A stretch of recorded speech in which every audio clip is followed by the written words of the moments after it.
एक भाई की मेरे पास में ऑडियो आई आज दिन में, साध संगति से जुड़ा हुआ है और वॉइस मैसेज किया उन्होंने कहा कि भगत जी मेरा दिल्ली में कोई फ्लैट है और मेरे पास मैंने उसको किराए पे देने के लिए, मतलब खुद कहीं और रह रहा है और दिल्ली में उनका मकान है, बोला मैंने उसको किराए पे देने के लिए OLX पे डाल दिया ऐड कि भाई मेरा मकान खाली है, कोई रहना चाहे तो रेंट पे रह सकता है। तो बोला मेरे पास में एक फोन आया, बोला मैं इंडियन आर्मी में हूं और मेरा तबादला दिल्ली में हो गया और मुझे आपका मकान किराए पे चाहिए और मैं देखने के लिए आऊंगा और पहले मैं आपको पेमेंट कर देता हूं। तो उसने 1 रुपया डाल दिया भगत जी के उस पे नंबर पे, फोन पे, गूगल पे कर दिया होगा। अब क्या पता बाद में उसने कोई इस भगत जी का वो QR कोड मंगवाया, क्या मंगवाया आप सुन लीजिएगा।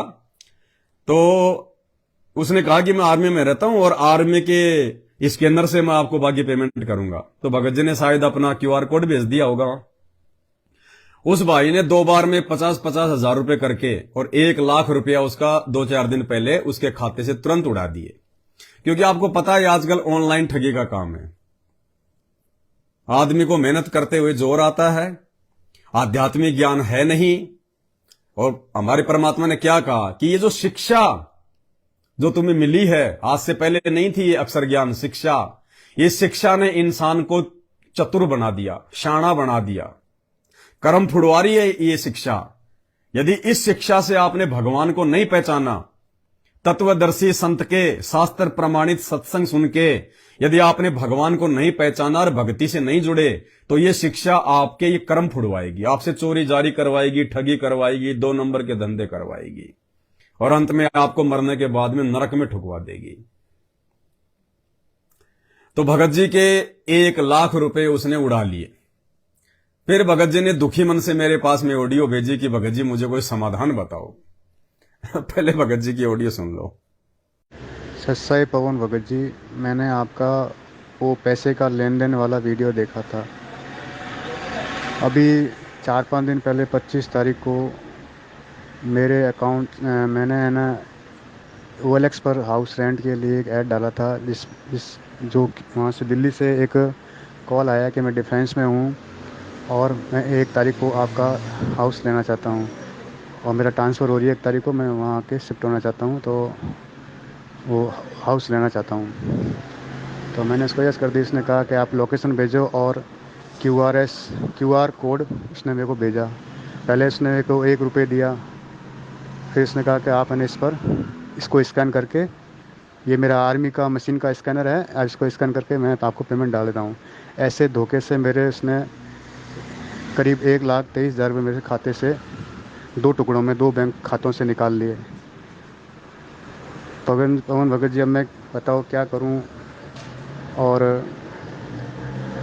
इस बारे में कोई सलाह दीजिए। 4-5 दिन से मेरी थोड़ा भक्ति में बाधा हो रही है और ना मन नहीं लग रहा, या इसको कर्जा समझकर भूल जाऊं कि मैंने भाई पिछले जन्म में कोई ले रखा था, या फिर कुछ और बात है।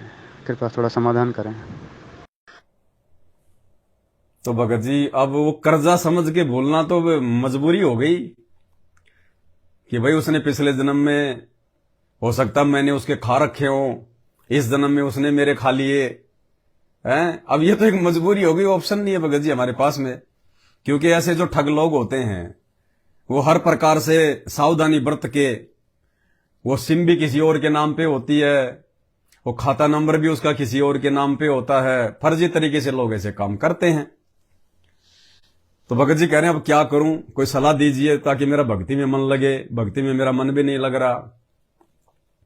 तो सलाह भगत जी, परम पूज्य सतगुरु रामपाल जी भगवान के आशीर्वाद से दास ने लगभग 2 साल पहले एक 3.5 घंटे का वीडियो बना के दी थी, जब दास उत्तराखंड में रहता था और जब कोरोना का टाइम चल रहा था। तो आपको पता होगा एक नीले कलर की शर्ट धारी वाली, जो कि सिक्योरिटी गार्ड की उस समय में नौकरी करता था हॉस्पिटल में, कोविड वार्ड में, तो वो सिक्योरिटी गार्ड वाली एक मैंने वो नीले नीले कलर की, वो काले काले यहां पे बैज लगे हुए, एक शर्ट पहन के एक 2.5-3 घंटे का वीडियो बनाया था। उसमें यही तो सारी बातें समझाई गई थी। और दास ने क्या कहा था उस समय कि भाई अगर भगत बनना है, सतगुरु रामपाल जी भगवान के साथ में सतलोक चलने की तैयारी करनी है, गुरु जी को प्रसन्न करना है, तो परमात्मा की उस वाणी को पकड़ लो, उस वाणी के अनुसार चलना पड़ेगा। साईं इतना दीजिए जिसमें कुटुंब समाव, हम भी भूखे ना रहें और कोई अतिथि ना भूखा जाए। बस परमात्मा इससे ज्यादा यदि हमारे भाग्य में हो, हमारे संस्कार में भी हो, तो भी परमात्मा आप उसको कैंसिल कर देना और हमें केवल इतना ही देना कि हमारी दाल रोटी का खर्चा पानी चलता रहे, आपकी भक्ति बनी रहे। और दूसरी वाणी, सुख के माथे पत्थर पड़े जो नाम हृदय से जाए, बलिहारी उस दुख के ऊपर जो पल पल नाम रटाए। कि हे परमपिता परमात्मा, आप हमें ऐसा मीठा मीठा दर्द, मीठा मीठा दुख भी दिए रखना जिससे आपकी भूल ना पड़े, आपकी याद बनी रहे, पल पल हम आपको याद करें।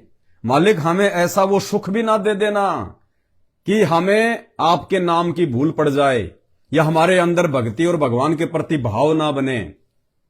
तो दास ने लगभग 2.5-3 साल पहले भगत जी वीडियो बना दिया था और दास ने फिर प्रार्थना की थी कि संत रामपाल जी के भगत को अधिक धन अपने पास में रखने की आवश्यकता नहीं होनी चाहिए। हम सांसारिक लोगों की तरह लोभी लालची नहीं है।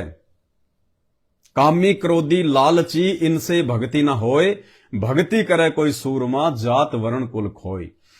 तो दास ने कहा था कि यदि आपका कोई अकाउंट है, कोई खाता है, तो अपने अकाउंट या खाते में 20-30 हजार रुपए से ज्यादा भगत के पास में नहीं होने चाहिए। अगर ज्यादा धन है, ज्यादा पैसा है, तो अपने घर पे रखो, कैश में रखो, नगद पे रखो।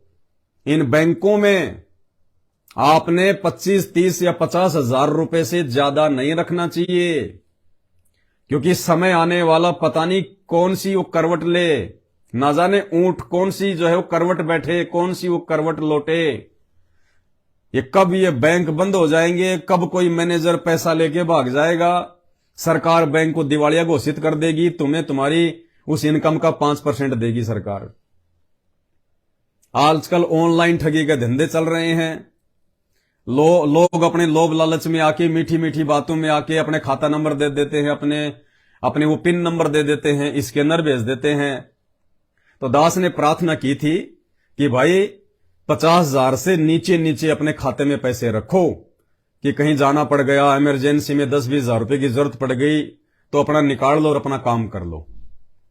बैंक में ज्यादा पैसे रखने की आवश्यकता नहीं है। इसका फायदा हम लोग इस प्रकार की ठगी से बचेंगे और दूसरा, हमें बैंक का ब्याज नहीं खाना पड़ेगा, बैंक का ब्याज का पैसा भी नहीं लेना पड़ेगा हमारे को। लेकिन नहीं ध्यान दिया। अब नहीं ध्यान दिया तो उसका खामियाजा भुगत रहे हैं। मालिक के वचनों पे नहीं चलेंगे, परमात्मा की शिक्षाओं पे नहीं चलेंगे, तो भाई उसका खामियाजा फिर हमें भुगतना पड़ेगा, फिर डबल मार पड़ेगी। परमात्मा कहते हैं या तो समय रहते मेरे ज्ञान को आधार बना के तुम संभल जाओ, सही रास्ते पे चल पड़ो, अन्यथा यदि मैं सही रास्ते पे चलाने के लिए निकल पड़ा, यानी परमात्मा जब अपनी प्रोसीजर स्टार्ट करेगा, फिर भगत को दर्द होगा, फिर पीड़ा होगी। अब बताइए, इतना पैसा आपका 1.5 लाख के आसपास, 1.25 लाख के आसपास आपका रुपया चला गया है? और परमात्मा की सेवाओं में आपने कितना का लगाया भगत जी? है? परमात्मा की सेवा में आपने कितना का लगाया? 1000 रुपए दिखाते हो, 500 दिखाते हो, 5000 रुपए दिखाते हो। अब गया ना पूरा का पूरा। है? सेवा में लगता तो आपके अच्छे कर्म बनते। और मालिक का विधान है, यदि 1 रुपया कोई यदि सेवा में लगाता है तो 1000 गुना भगवान उसका देता है।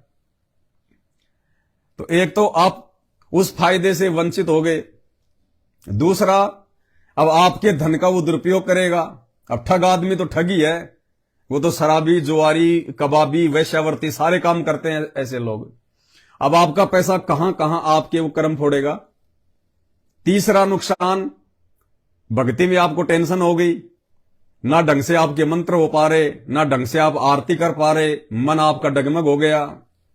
इसलिए भगत जी साध संगतियों में आने की आवश्यकता पड़ती है। साध संगति में आके परमात्मा के वचनों पे विचार करने की आवश्यकता पड़ती है। ये साध संगतियां कोई मजाक के लिए नहीं हो रही, हमें जगाने के लिए, हमें चेताने के लिए परमात्मा इतना प्रयत्न करवा रहा है। रातों को जाग जाग के हम लोग शब्द गाते रहते हैं, उन शब्दों का खुलासा करते रहते हैं। वो किस लिए? ताकि हम संयमित होके चलें। भगत अगर बने हैं तो भगत के हिसाब से रहें, भगत के हिसाब से चलें। आवश्यकता से अधिक माया का संग्रह ना करें, लोक दिखावा ना करें। और ये शब्द परमात्मा ने फिर कौन से दिन के लिए गाए थे? पूरे भाग्य घर होवे सतगुरु की वाणी। और इसमें आगे क्या लिखा हुआ है दूसरी चौपाई में? झगड़ा चोरी अगन लग जावे, झगड़ा चोरी अगन लग जावे, नशे बीमारी में धन बहुत नसावे, नशे बीमारी में धन बहुत नसावे, भाग्यवान तो धर्म फैलावे, भाग्यवान तो धर्म फैलावे, वह बीज धर्म का बोवे, सतगुरु की वाणी पूरे भागी घर होवे, सतगुरु की वाणी। क्या करे परमात्मा? जो भगत धन को धर्म पे नहीं लगाता है, अरे साध संगति से बढ़ के धर्म वर्तमान में धरती पे कहीं नहीं है। यदि पहले कहीं कोई धर्म हो रहा था तो सतगुरु रामपाल जी भगवान जहां पे साक्षात सत्संग करते थे वहां हो रहा था, या फिर आज हिसार जेल में हो रहा है जहां परमात्मा लोगों को सुबह सुबह चाय और बिस्कुट बांटते हैं, या फिर उनकी गैर हाजिरी में वर्तमान में जेल से बाहर केवल साध संगतियों में असली धर्म हो रहा है। बाकी तो सब धर्म को धंधा बना के बैठे हैं इन आश्रमों में, उनके परिवार वाले, उनके रिश्तेदार, ये कोऑर्डिनेटर। तो मालिक कहते हैं यदि पैसे को आप धर्म पे लगाओगे, सही सेवा में लगाओगे, तो आपका पैसा बचेगा, तो आपके पैसे की परमात्मा सही कीमत आपको देगा। अन्यथा झगड़ा चोरी और अग्नि लग जावे, ऐसे ऐसे नुकसान उठाने पड़ते हैं भगत को। नशे बीमारी में धन बहुत लगावे और भाग्यवान तो धर्म पे लावे। अब भाई धर्म पे ना लगाने का नतीजा है ये। थोड़े दिन पहले दिल्ली की एक बहन है मीठापुर की, लाली दासी, बहन ने पाठ के पैसे निकाल के रखे हुए थे, सोच रही थी दूं ना दूं, साथ संगति में लगाऊं ना लगाऊं, साल भर पहले की बात है, लगाऊं ना लगाऊं। इसी कश्म में एक दिन वो साथ संगति में आ गई और पीछे से चोर उसका वो ज्योति और पाठ का पैसा जहां भी उसने छुपा के रखा हुआ था, वो ज्योति और पाठ का पैसा ले गए। बहन ने वापस घर पे जाके देखा, फिर फोन किया, बोले भगत जी पाठ का पैसा चोरी हो गया। मैं बहन जी साथ संगति में आई थी, परमात्मा की इतनी सेवाएं जो है वो जो है चलती रहती हैं, क्यों नहीं लगाया आपने? कौन से दिन के लिए रखे हुए थे भाई? हैं? वो 10वें अंश का पैसा भी गया और वो पाठ का पैसा भी गया। अरे 10वें अंश का पैसा परमात्मा अपने बच्चों की सेवा में लगाया करते थे, आश्रम में, भंडारे में, उनके लिए कपड़े लत्ते की व्यवस्था, साबुन पानी की व्यवस्था, पंखों की व्यवस्था। 10वें अंश का पैसा सेवा में लगता था, भक्तों की सेवा में लगता था। और 10वें अंश के पैसे के प्रतिफल में ही भगत के धन में, भगत के घर में धन बढ़ता है। 10वें अंश के प्रतिफल में ही परमात्मा भगत को धन देता है। बाकी ज्योति पाठ ये तो अपने संकट निवारण के लिए होते हैं, लेकिन जो 10वें अंश का पैसा होता है उसके बदले में परमात्मा भगत को परेशानी नहीं आने देता। यदि आगे उसके जीवन में कोई आर्थिक समस्या आनी होगी तो 10वें अंश के बदौलत ही परमात्मा भगत की रक्षा करता है। और 10वें अंश का पैसा तुमने घर पे जमा कर रखा है, क्या काम आएगा भाई? परमात्मा को तो जेल में जेल प्रशासन 2 टाइम की रोटी दे रहा, 2 जोड़ी उन्होंने उनको कपड़े दे रखे हैं। तुम क्या करोगे उस पैसे का रख के? और जब परमात्मा आएगा जेल से बाहर, उस समय तुम्हारे पैसे की तरफ कोई देखेगा भी नहीं। ये भगवान बन के आएगा, भगवान बन के निकलेगा। अब अभी लोगों को इंसान लग रहा है, जब बाहर आएगा ना तब भगवान बन के आएगा। और उस समय ये बड़े बड़े ये धन कुबेर, ये चाहे तो पूरा स्टेट खरीद के दे दे परमात्मा के चरणों में। उस समय हमारे पैसे की क्या वैल्यू होगी उनके आगे? हमें तो दर्शन भी दुर्लभ हो जाएंगे परमात्मा के। उस समय क्या करेंगे परमात्मा तुम्हारे धन का? ये धन की आवश्यकता आज है परमात्मा को, उनके बच्चों की सेवा के लिए। ये पुस्तकें छप रही हैं, साथ संगति में आपको हर प्रकार की सामग्री फ्री बांटी जाती है, मेमोरी कार्ड दिए जाते हैं, आते हैं जाते हैं, उसका खर्चा हर प्रकार से परमात्मा सोशल मीडिया पे लाइव आते हैं। ये बाद में कोई आवश्यकता नहीं है उसकी। और बाद में फिर वही होगा जो हो रहा है, या तो कोई चोर चोरा ले जाएगा, या आग में जल जाएगा, या और किसी काम में हो जाएंगे बर्बाद, कोई बीमारी हो जाएगी, या कोई ऑनलाइन को ठगी कर लेगा जैसे भगत की कर ली। तो बाद में कोई लेना देना नहीं है। बाकी आपकी मर्जी भाई, आपकी मौज है, हमें आवश्यकता नहीं है। आप सोचो कि भाई कहीं पवन भगत जी कहीं ये बातें बोल के ये जो है ये पैसा लेना चाह रहा हो, नहीं भाई, हमें आपके पैसे की आवश्यकता नहीं है। परमात्मा ने जो जो सेवा होनी थी वो करवा दी, अब ऐसी कोई विशेष सेवा भी नहीं है। अब तो दास भी अपनी भक्ति कर रहा है, और जहां आवश्यकता होती है दास साथ संगति में जाके भाई बहनों के बीच में बैठ जाता है। और वैसे भी आने वाले समय में साथ संगतियां इतनी ज्यादा होंगी नहीं, क्योंकि जो 2 नए नियम साथ संगति में परमात्मा ने लागू करवाए हैं कि एक तो पूरा का पूरा परिवार उपदेशी होना चाहिए, और दूसरा वो भगत और भगतमती जिसके घर पे साथ संगति है वो विषय वासना भोग विलास से दूर होने चाहिए, उनका भाई बहन का रिश्ता होना चाहिए, और उसके घर पे भगतों के लिए समुचित व्यवस्था होनी चाहिए। ऐसा नहीं है कि एक मकान है भगत बुला लिए 100। अगर घर पे व्यवस्था है पूरी लैट्रिन बाथरूम की, रहने की, रात को सोने की अच्छी प्रकार से, तो ही साथ संगति रखवानी है। अब ये 3 कंडीशन हर किसी से पूरी होंगी नहीं तो साथ संगतियां इतनी होंगी नहीं, और जबरदस्ती हमने साथ संगतियां करवानी नहीं, क्योंकि परमात्मा को चाहिए मलाई, परमात्मा को चाहिए हीरे मोती लाल। परमात्मा सतलोक के लिए आत्मा छाट रहे हैं, परमात्मा ज्ञान के लिए नहीं जोड़ रहे कि आ जाओ आ जाओ आ जाओ आ जाओ। अगर ऐसे भीड़ इकट्ठा करनी है तो 9 आश्रम खुले हुए हैं, उनके नाम पे वहां जाओ भाई। साथ संगति में ये कचरे की आवश्यकता नहीं है, साथ संगति में भीड़ की आवश्यकता नहीं है। साथ संगति में वो आएगा जो बिल्कुल ऐसा होके आएगा जैसे इनके घर में कोई मर गया हो। बिल्कुल ना कोई चटकीले भड़कीले वस्त्र, ना कोई मान अभिमान, ना कोई मान बढ़ाई। माता बहने, वो माता बहने साथ संगतियों में ना आए, हाथ जोड़ के प्रार्थना है, जो ढंके और ढीले ढाले कपड़े नहीं पहन सकती। जो माता बहने अपना सोना चांदी नकली आभूषण अपने घर पे नहीं छोड़ सकती, नहीं फेंक सकती। बिल्कुल सिंपल तरीके से बन के आना पड़ेगा, भगत बन के। अगर कोई नया भगत है और अगर वो पहली बार साथ संगति में आ रहा है, कोई बहन आ रही है, तो पहली बार तो वो सोना चांदी पहन के आ सकती है क्योंकि उसको ज्ञान नहीं है, फिर उसको समझाया जाएगा। लेकिन दूसरी बार वो बहन उसी साथ संगति में जाए, उसी साथ संगति में जाना उसको अलाउ है। अपना सब कुछ सोना चांदी गहने गाठी नकली नुकली सब उतार के अपने घर पे। साथ संगति में बकवाद अलाउ नहीं होगी बिल्कुल भी, 1% भी।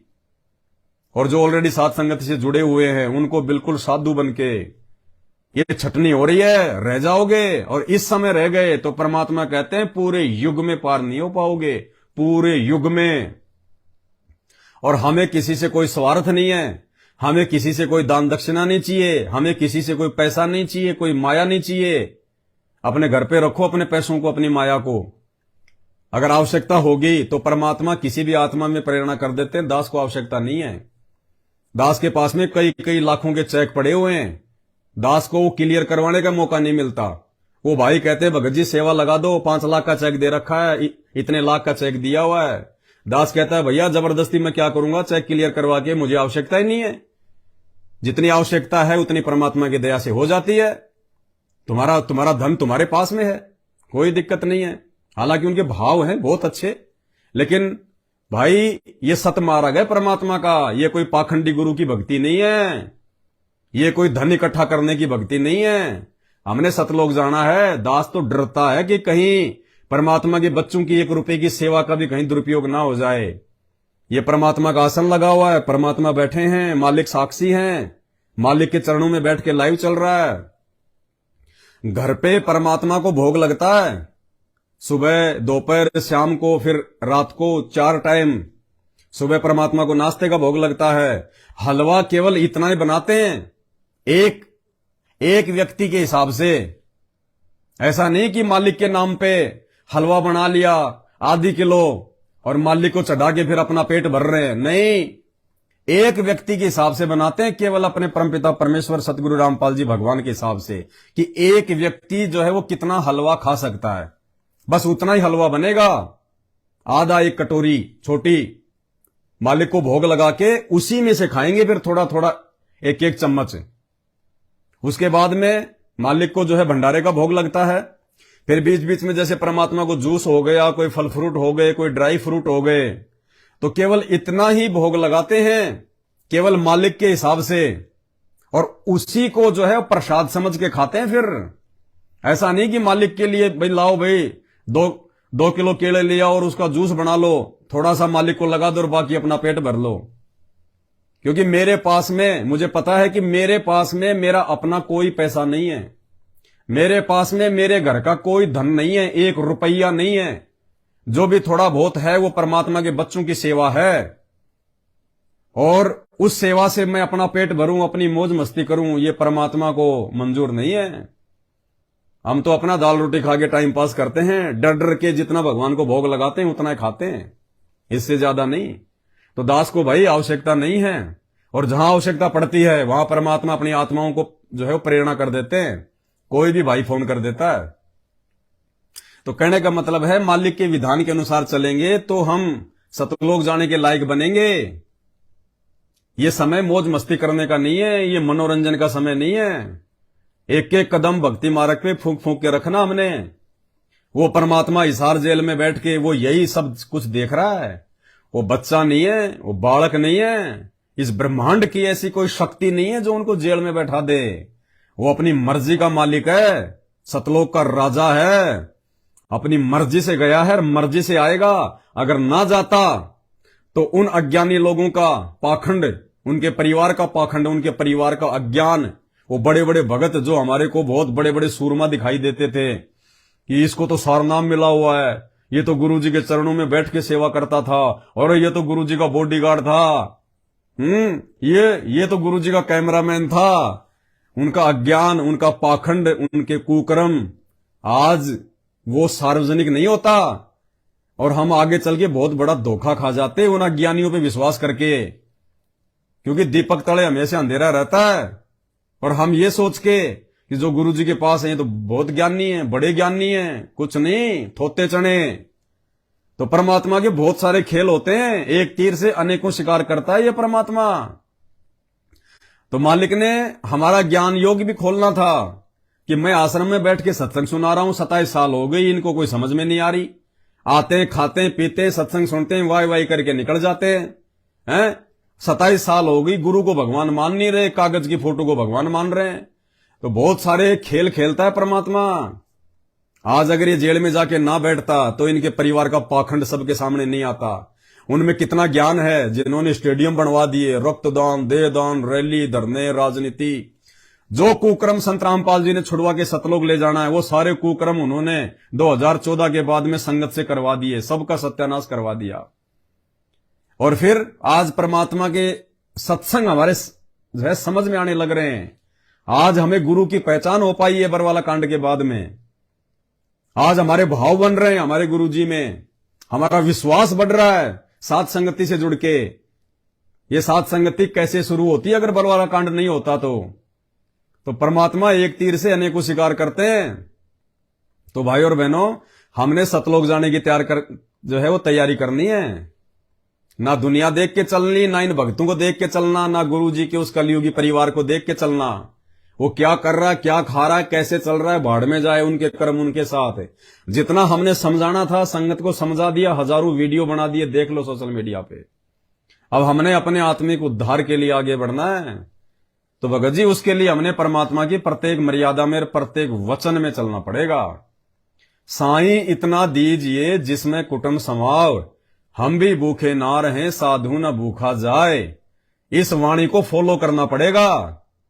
आप चाहे कितने धनी हो, कितने आपके पास मकान है, कितनी आपके पास जमीन है, आपने उन चीजों का मान गुमान छोड़ के, अभिमान छोड़ के, अहंकार छोड़ के, और उन चीजों की तरफ ध्यान ना देके कि मेरे पास इतनी जमीन है, मेरे पास इतने मकान है, मेरे इतने फ्लैट हैं, मेरे पास इतना धन है, कुछ नहीं है। कल को छोटी सी बीमारी लग जाए ना, छोटी सी बीमारी, हॉस्पिटल महंगे हो जाएंगे, वो कमाया धन एक साल में निकल जाएगा। और जब कोई केस पानडे हो जाएंगे, कोई मुकदमे हो जाएंगे, वो जमीन तक बिक जाती है लोगों की, मकान तक बिक जाते हैं, खुद किराए के मकान में रहने लग जाता है जो दुनिया के लिए किराए के मकान बना रहा था। तो भाई परमात्मा के आश्रित होके चलो, मालिक के वचन में सिमट के चलो। ये वाणियां सुबह सुबह 1 घंटा खड़ा होके परमात्मा मनोरंजन के लिए थोड़ी सुना रहा है। उन वाणियों पे अमल करने का समय आ गया, उन वाणियों पे चलने का समय आ गया, गुरु भगवान के वचनों पे विश्वास करने का समय है ये। नहीं तो धोखा खा जाएंगे, बहुत बड़ा धोखा खा जाएंगे। तो क्या कह रहे हैं परमात्मा?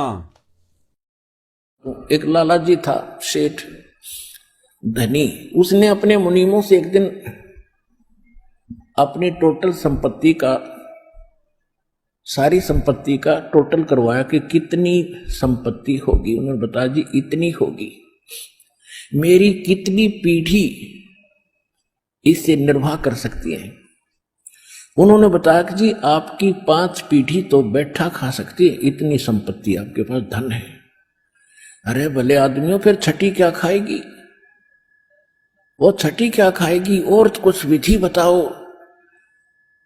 तो उन्होंने कहा जी साधु संत बताते हैं, उनके सत्संग सुनने चाहिए। तो सत्संग में बताया गया कि भाई दान करे, जो धन चाहे तो दान करे, और दान से धन घना मिलता है। और दान में जैसे साधु संत भक्तों को जो दान कराया था वो ज्यादा लाभ देता है। जैसे यहाँ तो सारे साधु संत आते हैं, भगत, असली भगत तो यहाँ आते। फिर भी जो भी जैसा मालिक के नाम पर कहीं के जंगलों में झोपड़ियों में बैठे थे साधु भक्त, तो पिछले संस्कारी होते, पिछले पुण्य उनको प्रेरित करते हैं, तो वो कहीं ना कहीं बैठ कर राम राम करते ही रहते हैं। लेकिन भविष्य का चार्जर उनके पास है नहीं, पिछले पुण्य उनके पास है, जिस कारण से प्रेरित होकर के इतना बड़ा फैसला लिया, जंगल में बैठे या कहीं भी कोई साधना कर रहे हैं। तो उनके पिछले पुण्य ही वहां फल रहे होते हैं। एक आधे को आशीर्वाद दे दे, उन्हें लाभ हो जाए, उसको रोटी मिल जाए, ऐसा चल रहा था इनका काम। तो एक साधु था और पति पत्नी थे, दोनों वहां रहते थे। उनको मालूम था यहाँ भगत हैं। तो उस लाला जी ने क्या किया, सेठ ने सभी मुंशियों को कहा कि नौकरों को साथ लो और आसपास जितने भी साधु संत हैं सबको आटा दे आओ, किसी को जो मांगे खांड दावल चाल सब ले जाओ और दे के आओ। अब देते हुए आ रहे थे, उस भगत के यहाँ आए। उन्होंने कहा कि ले भगत जी, हमारे लाला जी ने आपके लिए एक सीधा भेजा है, यानी आटा चावल खांड नमक आदि दाल आप ले लो। उसने अपनी पत्नी से कहा कि देखना कितना सामान अपने पास है। वो बाबा जी ने, वो उसकी भगतनी थी या कोई चेली थी, जब वो सेठ के नौकर गए सेठ के आदेश से, तो बोला भाई दाल चावल आटा लाएं, ले लो। तो उसने, भगत ने कहा कि देख जरा अंदर क्या है, कितना क्या आटा है। जबकि वो परमात्मा के ज्ञान से परिचित नहीं थे वो भगत। अगर वो इस तत्व ज्ञान से परिचित होते और वो कोई असली भक्ति कर रहे होते, तो असली भगत कभी मांगता नहीं है। परमात्मा कहते मांगे सो ही बढ़वा कहिए, दर दर फिरे अज्ञानी, और जोगी जोग संपूर्ण जिसका मांग ना पीवे पानी। और मालिक कहते हैं आप पे आवे रत्न बराबर मांग्या आवे लोहा। लेकिन वो डले ढो थे, नकली साधना कर रहे थे, वो जंगल में बैठे थे। फिर भी कहने का मतलब है नकली साधना करने वाला जिसको तत्व ज्ञान नहीं, उसने भी कितनी बड़ी समझदारी दिखाई, भगवान पे कितना बड़ा उसने विश्वास दिखाया। इस सत्संग का निष्कर्ष ये है कि जब वो डले ढोने वाले जिनको ना कोई सच्चा गुरु प्राप्त, जबकि हम असली भक्ति कर रहे, हमें सच्चा गुरु प्राप्त, सच्चा ज्ञान प्राप्त, और माया के विषय में उस नकली की भगत के क्या विचार। बोला जरा देख अपने घर पे कितना क्या आटा वाटा है। उसने कहा जी शाम शाम का है। तो उसने भगत ने कहा कि भाई नहीं चाहिए तुम्हारा चावल दाल ले जाओ। बोला क्यों? बोले हमारे पास में बोलो शाम का भोजन है। अरे तो बोले सुबह खा लियो। सुबह क्या खाओगे? सुबह खा लियो। बोले नहीं नहीं, सुबह की सुबह देखी जाएगी, हमें नहीं चाहिए। मतलब वो नकली भगत तो परमात्मा के वचन पे चल रहे हैं कि साईं इतना दीजियो जिसमें कुटुंब समावे, और हम भी भूखे ना रहें साधु न भूखा जाए। तो सेठ के नौकर सेठ जी के पास वापस चले गए। उसने कहा जी शाम का है, दिन में गए थे, शाम का हमारे पास है। शाम का है कहा जी? उन्होंने कह दिया भी हम नहीं लेते, हमारे पास शाम का सामान है। तो वो कहने लगे रे भगत फिर कल भी खा लियो। बोला कल की कल देखी जाएगी, अब नहीं ले हम। बोले कमाल की बात है। उन्होंने नहीं लिया तो वापस लेकर आ गए वो। सेठ ने पूछा तुम दे के क्यों नहीं आए? वो एक और वहां भी था, उसने गिन रखे थे, सारे गिनवा रखे थे। उन्होंने कहा जी उन्होंने ये नहीं लिया। क्यों नहीं लिया? उसने ये कहा कि शाम का तो है, सुबह का भगवान और देगा, आप देगा, हम टेंशन नहीं लिया करते। अब उस लाला जी का सिकरो घूमया फिर दिमाग का। अरे तेरा गजब हुई हो, मैं तो छठी पीढ़ी का ठेका ले रहा हूं, सुबह की भी परमात्मा पर छोड़ दी। वहां से चलकर वहां आया, उसने पूछा कि भाई आप ऐसा निर्णय क्यों ले रहे हो, भूखे मरोगे? भूखे, वो कहने लगे भूखे मरा करें वो जो भगवान पर विश्वास नहीं करते। और हमें भगवान आगे से आगे देता उसने, क्योंकि ज्ञान सुन रखा था। लाला जी को बैठा लिया, कहते मां के पेट में जब आप थे किसने चिंता थी तेरी? हाँ यह तो बात सही है। जब आप मां के गर्भ से बाहर आए आपका दांत नहीं थे, आप रोटी चावल आटा नहीं खा सकते थे, और उससे पहले आपकी मां के स्तन में दूध भी नहीं था, हक नहीं था। बाहर आते ही बालक कितना चिंतित है, आपको अमृत दूध पिलाया। अरे तू ठेकेदार हो रहा छठी पीढ़ी का, तेरी बुद्धि भ्रष्ट होगी लाला जी। और गधे की योनि में जागा तू। तेने बोला जी के करूं मैं तो मेरे गया के करूं, कोड इकट्ठा कर लिया तने, पाप का भागी तू होकर खाएंगी तेरी पीढ़ी। वो अपनी किस्मत साथ लेकर आएंगी, तेरे भरोसे नहीं है। अब क्या करूं मैं तो मेरे गया पे। बोला इसने बांट दे, धर्म कर दे, तेरी जान बचेगी। तब उस लाला जी ने वो भंडारा शुरू किया, धन भी नहीं बचेगा तेरा। तो कहने का भाव यह है पुण्यात्मा, हम तो बहुत लंबा चौड़ा हिसाब लाए बैठे हैं, एक पल का भरोसा नहीं। देखो अंत में आपने इस स्थिति में आना पड़ेगा, और जिस स्पीड पर आप चले इसका कोई अंत नहीं।